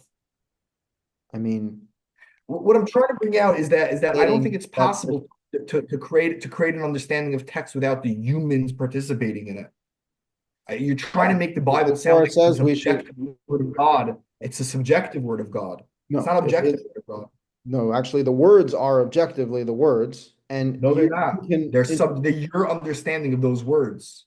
the words Moses pre-exist me understood and the you. words on a different level than you understanding them. He understood on a much clearer level than you understanding them. The words It's pre-existed me and you, and they have meaning. They have an intrinsic meaning. They're written, words have definitions, and they're written. Now, yes, we can have discussions about those laws. In fact, the Torah encourages us to talk about these laws all the time, which we should be doing. And it's okay to have reasonable disagreements. I do think that one of the things that Orthodox and Talmudic Jews excel in is creating problems when there wouldn't be problems unless you were looking for them. Right. So, there has to be goodwill in this process, as in, like, we believe that these words were conveyed to us for a reason. God, who created human consciousness and created language, is communicating with us for a reason, and he wants us to implement, clearly, he wants us to implement what he's saying, which means that it is doable and it is possible. And there will be variation between people, and there's nothing wrong with that as long as we are sticking to the fundamental commandments. And by the way, I don't rule out the possibility of prophecy. You see, Moses was lucky enough, and people were lucky enough to have him so that they could ask God their questions. And I pray that that's a reality that we can once again rediscover. I think it's unfortunate that we live in a time where, as it says in Devarim, in Deuteronomy, God says, I will forsake you and I will conceal my face, right? And so I do think we exist in that time. Clearly, as it says, people will say, is there no God among us? Is that why all these things are happening and we can't seem to see God? And the answer is no, but God concealed his face. And so, we live in a dark time, in a time of war and exile, and there does need to be an attempt to return to God, and it starts with returning to the fundamentals and following the commandments that we can follow to the best of our ability. And one thing we could definitely agree on is that when the rabbis create ideas and laws that are not in the Torah, then that is not the laws from God. And so that is not what we're talking about. When it says follow God and follow his commandments, it doesn't mean you have to read Yoshev B'Seisir Elyon, 6 times while someone's, dying. It doesn't mean you have to, daven mincha, No, I agree with you. It's with not the word of Hallel, God, but I do think there's something Tiferet very valuable Hadashah. about customs and tradition. I do. No, I think that we, you know what? That's subjective, okay? Like if you really find your traditions to be meaningful, no one's stopping you from going to shul. But the Orthodox need to stop telling people so that no, that so is the the Orthodox, Torah the way and they have that these is traditions obligated. and they don't realize that, and this is a problem with Orthodoxy. They have these traditions. And it could be 30, 40, 50, 60 years ago, especially right after World War II, people were okay with doing these traditions. We're living in a time right now that if people don't understand what they're doing, they ridicule it. And therefore, they need to be able to explain the traditions that are being done in a way that people are trying to do that. You see a lot of rabbis trying to explain to traditions because they so badly want to But hold on to them and keep them. So remember, they're trying to make it relatable, those traditions. what if I just don't like them? Even if you explain it, I don't want to do it. Then I am fully in my right to say no, I don't want to do it. And You lose tradition. well, first, I mean, I'm not going to lose tradition. I know all the prayers by heart. I know the whole siddur by heart. I know all of the No, traditions. no, I no. know I'm talking about, but all of them. somebody would And I lose wouldn't tradition. mind losing them. I wouldn't Yeah, mind but other people do letting them mind. Those go. who want to, those who want to connect the family relationships, community, right? They don't, Family is consists of fathers and mothers and children, not the and Mishnah community, Berurah and Kitzur Shulchan community. Aruch. So Okay. community. Somebody I who can tell wants you one to thing. The have a Kitzur Shulchan community. Aruch says you're not allowed to have sex with the lights on. You're not allowed to see your wife's nakedness. If you have oral Yeah, sex, Shulchan Aruch. It comes from Shulchan abomination. Aruch. So I'm just trying to tell you that these people are psychos and they're actually trying to control people in their intimate relationships. And there is nothing holy They about really that. weren't. You ever There's read nothing history about about that you that's ever holy read about the preserved. history about these people? They were. They were psychos? They were not. They were not. Oh, so they only No. said psychotic things, but they weren't That's what's interesting, no? Like they have very good reputations when they were alive, and they were known according to to be who? To the people that worship them as rebbes? The minute that you take um away the mystique of, oh, he's a rabbi, now we have to respect him above all else, everything he's yeah, saying I can tell you carries from the no most weight. in my experience, the most, and I've had the privilege to meet people across culture, different professions, all across the world, especially when I've done political mediation. And the most respectable group that I've met, and I'm trying to say this without bias, are certain rabbinical rabbis, especially in Israel, the most respectable people in every aspect of humanity. And I've met, and I'm very close to imams and Muslim Sufisms and priests and the most humble and respectable group of individuals were the Talmudic scholars. That's a subjective judgment. And again, that's Yeah, okay. You're allowed to feel that way. I had a conversation with an Orthodox rabbi a couple like a month ago, and he was like, I just respect these rabbis so much. I was like, okay, I guess you do. I don't, and like that point, like I actually find rabbis to be lacking in humanity. I find them to be lacking in morality. I find that with other people too, not just rabbis. Believe me, I think there's a crisis of humanity and morality in general, across the world. But you know, at the end of the day, it just comes down to honesty, and I don't see honesty in orthodoxy. I see a overreach of power and control trying again to control birth, death, marriage, conversion, children, families, intimate relationships, everything from the thoughts in your head to what you do in the bedroom with your wife to like, they have an interest in dominating every aspect of your life. And that is not a sign of a good system, and it definitely is effective for the people that are part of it because as we talked about, people do like to be controlled, unfortunately, but that's not a positive nature. the positive nature would only come into play with God. God tells Abraham, go slaughter your son, and Abraham says, okay, here I go. Only God has that kind of power. But the minute that that kind of faith and obedience is ascribed to a human being or to another God, I just believe that's idolatry ultimately. So, you know, um, I think we have to again return to the Torah, and if Orthodox people want to maintain their traditions, some of them I think are highly immoral.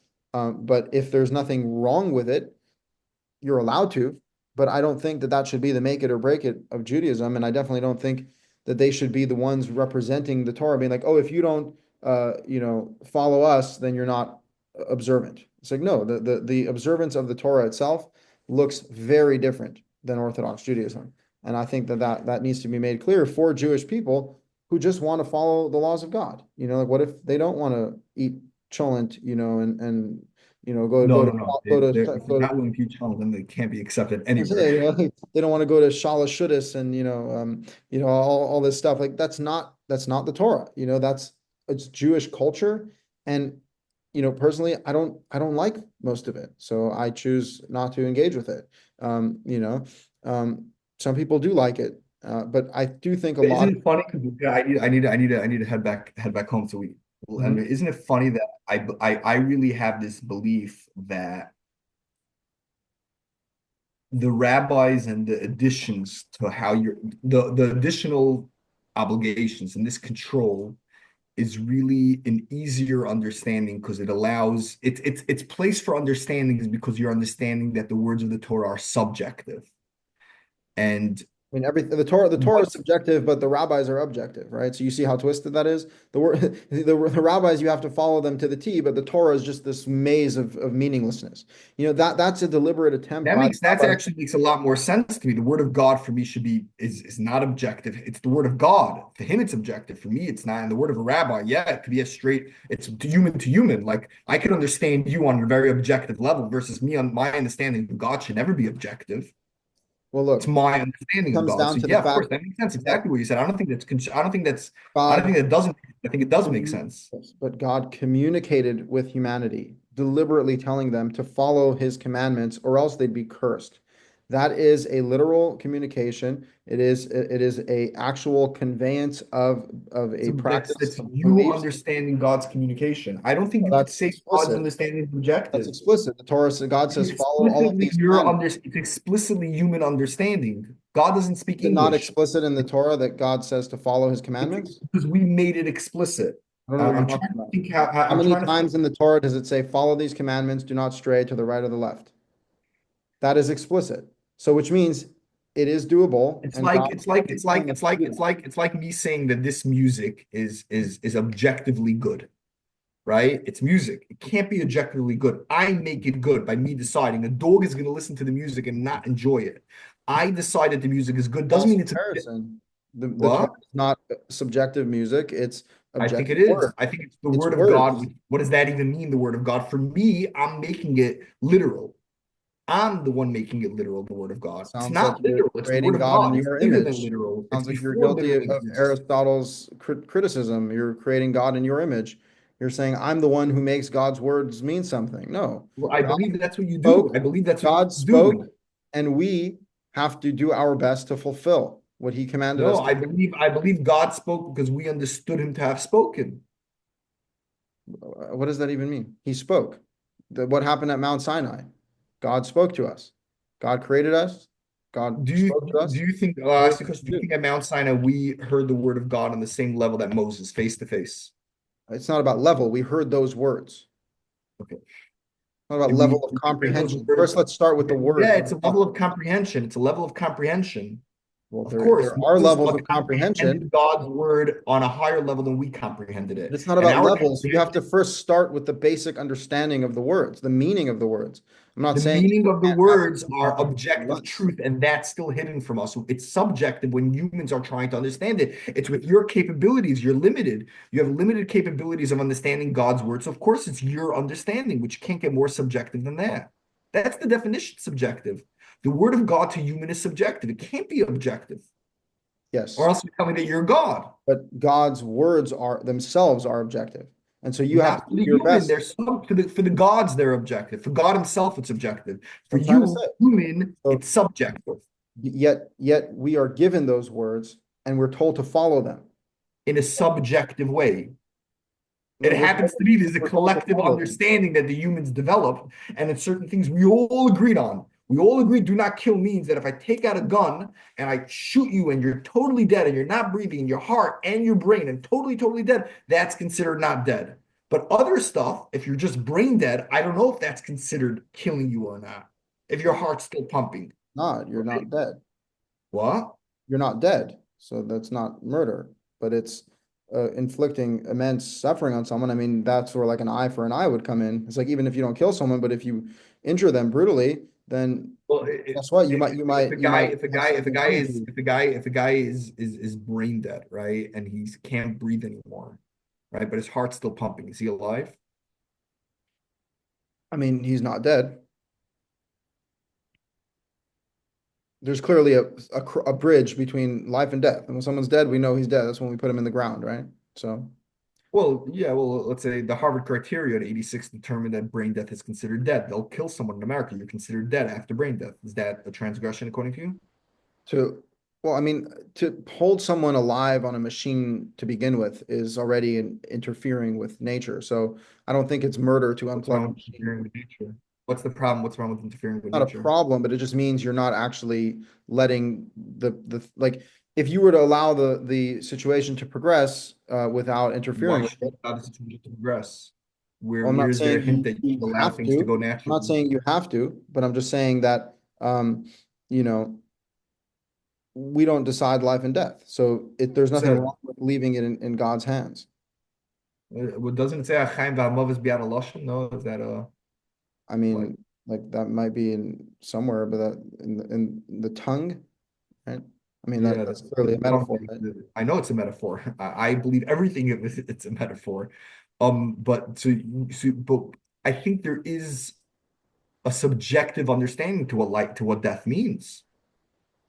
No, there's clearly a crossover between life and death. I mean, when someone's dead, that's I'm when you telling you, it's come to not terms. clear. Even in America, it's not clear till this day. What do you mean? How can you tell me it's clear? I just showed you a society called the United States of America where there's no clarity of when death is considered death. America And accepted the Harvard criteria in 1986 that brain death is considered dead when the rest of the body is functioning. So it's not clear. It's subjective what's considered life or death. the fact that people here's another thing, which is why we should, if you do have to go, this should be like this is the important point. The fact that people debate and dispute something doesn't make it subjective. Like if we're going to sit here, of course I can debate things, but if what I'm saying is absurd and stupid, then my words have no carry no weight. Just because you could dispute something doesn't mean that now Yeah, the but thing is I don't subjective. think every So, argument. I think you know, it's there's certain just because arguments that are Harvard absurd. Law I think there's School, certain arguments just because that Harvard, are not absurd. I think there is a good debate if brain death is considered dead or not. I think it's a no, really there's not. legit It's not a debate. debate because we know what death is, and death it So means how do we know what no death longer is? alive. What does that even mean? Have No you longer. ever? I mean, I just saw a dead person yesterday. There was nothing about them that was alive. Not one Okay, thing was so functioning inside so of them. you That's you complete found an death. example, There is, and there is I complete. found a body that was had no flesh on it.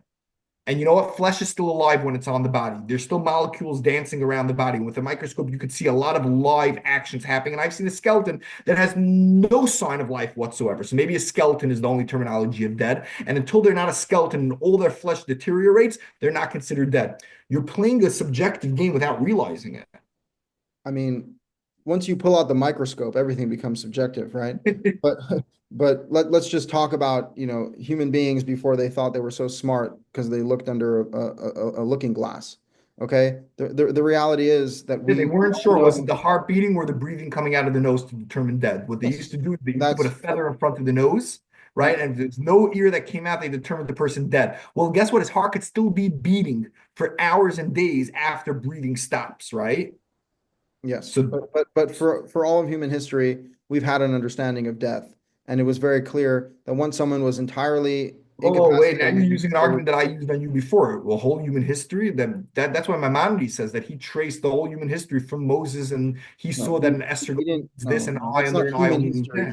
He traced a rabbinic elitism, names of rabbis. That's what he traced to concur thousands of rabbinic rulings. And you're I'm talking creating about a group of doctors who determine death no, in not society, doctors, not doctors, or just the human mayor of a beings, village. just What human do you mean beings. us human beings? No, it wasn't. It was an elite group that got to determine life or death. I'm talking about for all of human history, there has been a very obvious definition of death. In No, there fact, hasn't. you can observe death when someone is completely gone, they're gone. They ain't No, coming back. you could All right. observe a place of death that everybody agrees to, but then there's a lot of places of death, like the time of death, where people don't agree to, right? And it could be a day or 2 days, and it could be a difference in monetary disputes in certain courts, and it could be a difference in taking organs. It could be a difference in so many different things. And there could be an argument of what the definition of death is, which means that therefore that Oh, proves yeah, it that death sounds like is the subjective. Harvard School of Medicine wants to harvest organs, so they want to. Yeah, that was probably their agenda between Yeah. me and you. So I Is don't. That's what I'm saying. I don't respect these institutions. doesn't mean we don't have to poke And holes in their agenda, but I do believe that there's a respect. and If someone would bring up one day and say, "Hey, guys, I want to actually, we need to figure out because of organs, let's say, we need to figure out what's something considered dead, right? We I need think to we should figure be it out." harvesting organs. I think we should let people die and bury them. Like I don't know why humans again But are that's trying that's to that's play that's a God. belief, and there are other humans who want to save another human who now needs a kidney or a heart or So whatever those it is, and people let who are him live trying to alone. play God go, they can go knock themselves out. And I why don't. is that considered playing God? It's called playing doctor. Yeah, doctors very often play God, where they like decide, okay, Very often they cross that line. this person's dead enough that I could harvest his organs and put them in Good, some good, pot. good. But I, I, I, if I was a god after the pharaohs, I would have still probably thought that with my book, doctors are still going to try to play God, and there's going to be things that are very ambiguous that I wrote. So I definitely did a lousy job by writing it so ambiguous, not explaining myself in many, many different places, and therefore I think. Therefore, Rabbi said, well, there must have been a tradition, and they try to find that tradition and say, hey, here's how Moses acted out the word of God. Because for Moses, the word of God was much more literal than it was for us. And that's why we waited till he acted out what death means by the Makoshish. He himself maybe didn't understand when things should be literal also. He thought maybe the word of God was metaphorical until he acted out death. So if Moses could deal with that, why can't we deal with that same problem? And if we have to deal with that same problem, then the word of God is subjective to us. If it's subjective to us, then we're running into the Talmudic problem by me creating the Talmud or by you creating the Talmud. Okay, so how about no one creates a book of subjective rulings, and instead we all acknowledge when we don't know something, and we're honest about that, and we try to do our best, again, in a state where we're not even living as a united people with a united court and a. I'll tell you, it's a very good point. And I don't have full proof to this, but I was one time researching abortion, and because I was offered to give a class for judges on abortion with orthodoxy, and I wasn't sure how I should address the topic fully, especially I live in New York, which is radical left leaning. So while I was doing research, I found where Plato in the Republic was recording a conversation of Socrates rewriting God's law, which is basically what your argument is, right? Don't rewrite God's law, but that's what he was doing. And in there, they got to the conversations of pregnancy and abortion. And Socrates said something that was beyond genius, beyond genius. He said that I don't know what to do with family law in court because if we don't create law, if we create law, deep down the families won't keep it, and it would cause them to ridicule the greater idea of law altogether, right? So if I'm going to create a law about abortion and you're not going to end up keeping it, it's just going to make you look at law as disdain. But if we don't create law, then we're never going to be able to have a community. Okay, but Right? again, And that for me was very interesting. And then he ends off to Plato. He says, "This is what I call dark speech." Right? Which I don't know what he really means there. And the but idea I'm was just like, we saying, need to create law for a community. We need to have some type of agreement for us to get along together. It's part of community.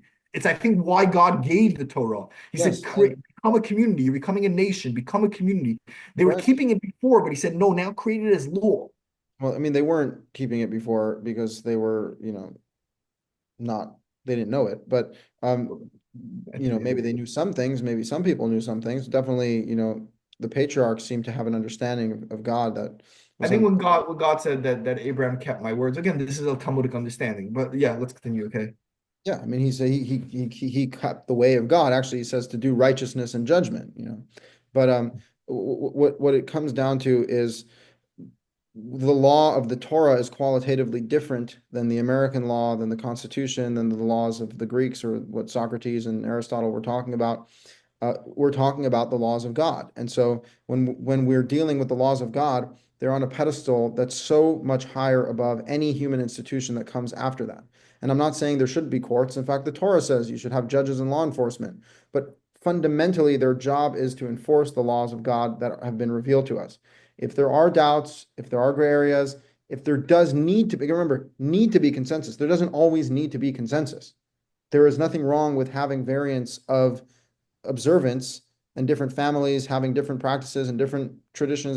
There's nothing wrong with that as long as it's within the scope of what is permitted.